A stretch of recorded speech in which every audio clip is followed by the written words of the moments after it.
What's up, guys? Today, I get to share some very exciting news with you guys, and that is the news that 5 new characters are coming to Marvel Strike Force. And as you may have guessed from the thumbnail, it is the Fantastic Four and Namor. I will also be able to share with you guys their passive abilities, and it sounds from their passives not only like they're going to be an absolutely top tier team, but like they're going to be a top tier Alliance War team. So I'm super excited. So let's get into it. Quick note though, if you're wondering why the audio sounds a little bit different or why the video production quality is a little bit below average, I am out of town and I'm doing all this on a laptop. I will be back in town in a couple days, but if you're wondering why it looks like I got lazy on this one, I just don't have the same software that I would be using at home. But anyway, let's get into it. So first up, we have Mr. Fantastic. I personally call him Stretch Armstrong. And he looks pretty interesting. They're clearly really playing up his ability to stretch, so I'm really looking forward to his animations in particular. I think they can do some really creative stuff. They already showed, they're pretty good at that stuff with Miss Marvel. As far as his overall look, I like the Fantastic Four uniform that they've got him in with the blue and black. I think it looks pretty good. I will say, specifically the character's face, I'm not sure how true to readers that is, but I haven't read that many comics, so maybe it looks just like him. But all in all, I'm pretty happy with Mr. Fantastic's design, and I definitely look forward to playing him. And as you'll see from the kit preview, I'm pretty sure that these guys are going to be a war team, so all the more reason I'm super excited about him. But so let's take a look at Mr. Fantastic's passive here. So his passive says gain 20% resistance.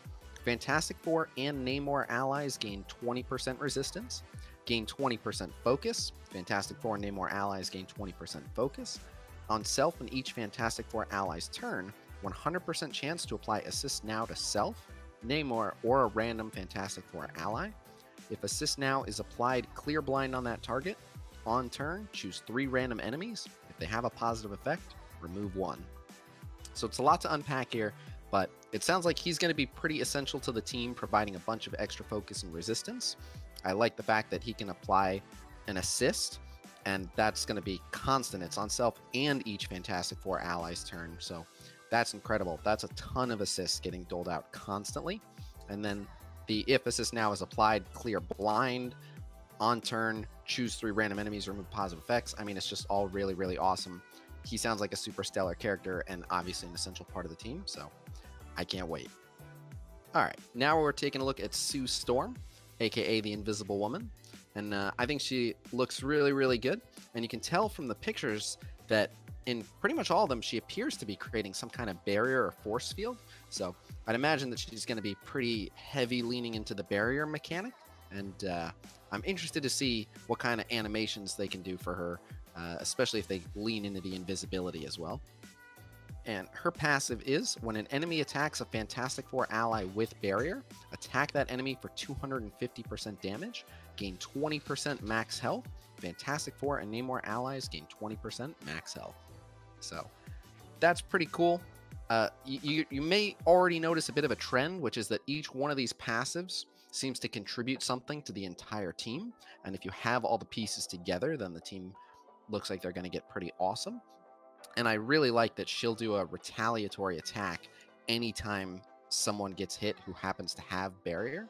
And it means that it might be worth considering putting Rescue on as a 5th on this team. All right, now we're going to take a look at the Human Torch, Johnny Storm. And we have some extra pictures of him. It would appear that he has a couple different forms, flame on, flame off, so to speak. So I think with his body language here, they really nailed his cockiness. It definitely comes through from these pictures, and he definitely represents my idea of Johnny Storm. However, I really like the way he looks when he's flame on. I think they did a really good job of making him look pretty dangerous and pretty threatening. So let's take a look at his passive here. His passive is, on turn, flip 2 negative effects on self to positive effects, gain 30% damage. Fantastic Four and Namor allies gain 30% damage, gain 10,000% resistance against bleed. I do like that he's bleed immune. However, on turn he flips negative effects into positive effects, so he's actually denied himself an opportunity to flip those into regen.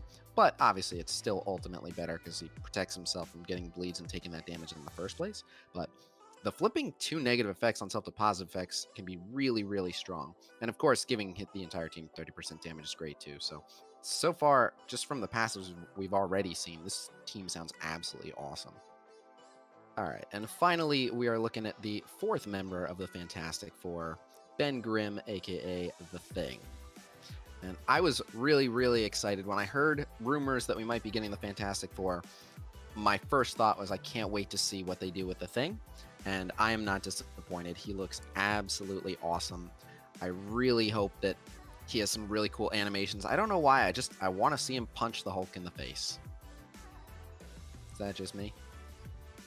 The Thing's passive, when attacked, attack that enemy for 150% damage, gain 20% armor. Fantastic Four and Namor allies gain 20% armor. So I like that, like Colossus, he retaliates when people attack him. Essentially, they're damaging themselves for punching a rock. But also remember that if he had Barrier, Invisible Woman will also attack them. So this team will do a lot of damage even when they're the ones being attacked. All right. Now let's take a look at Namor. So I don't know that much about Namor. I'm not that familiar with what he does in the comics, but I will say that just by looking at these pictures, I definitely want to know more. He looks pretty awesome, and I'm interested to see his animations. I've seen a little bit of footage of him from Marvel Contest of Champions, and his animations are really, really awesome. So I can't wait to see what they came up with. But yeah, he just looks proper menacing here. Now let's take a look at Namor's passive. Gain 20% damage, gain 30% armor. On War Offense, on spawn, apply offense up for 2 turns to all Fantastic Four allies and self. On spawn, apply deflect for 2 turns to all Fantastic Four allies or self. Gain additional 30% damage. Fantastic Four allies gain 30% damage. That is awesome. He already gains 20% damage and 30% armor. In War, gaining an additional 30% damage and giving all of the Fantastic Four 30% damage is awesome. So it sounds like even if the Fantastic Four on their own aren't a war team, putting Namor in as their 5th converts them into a war team. And spawning with offense up as well just sounds absolutely menacing. I cannot wait to see this team in action. They look pretty sweet. That is all I've got for you guys, but let me know in the comments below, based on the art and based on the passives, which character of these 5 are you most excited to use? Otherwise, that is all I've got for you guys for now, but I will have another video coming out for you guys real soon. So until then, peace!